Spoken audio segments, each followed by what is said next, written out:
I'm here in the West Chilcotin on one of the fires within the complex of fires that started a couple weeks ago. My name is Kopetski. I'm a fire behavior analyst with the Puncie Creek Incident Management Team. We are dealing with a lot of fire over the landscape. And while it's not unusual to have fires in September here in the Chilcotin, it is unusual to have as many fires growing as big as they are. One of the reasons for this is we had an abnormally dry summer. We had less precipitation than we normally would, and we also had a week or two of very hot, dry weather that dried out our fuels even more than they normally would be at this time of the year.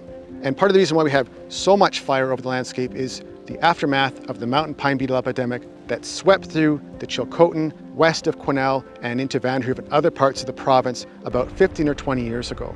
All those trees that were attacked by the beetle that died have now rotted and fallen onto the ground. And this fuel, as you can see, is very challenging for us. So it allows the fire to burn with lots of intensity through the night at times, through the day. When we're not seeing a lot of wind, it can still spread quite easily.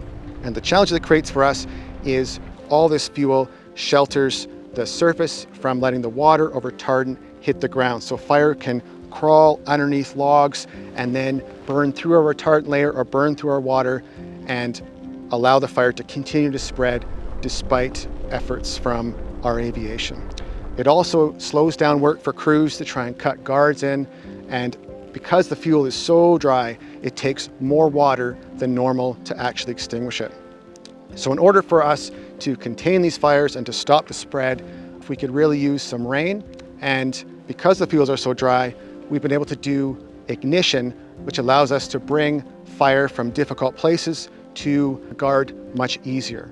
So we've had lots of success doing ignition at night when the humidity is higher and the chance of fire spotting over our guards is less. So ignition at night has been a really key and useful part of our tactics that is able to happen because our fuels are so dry and can burn at all hours of the night.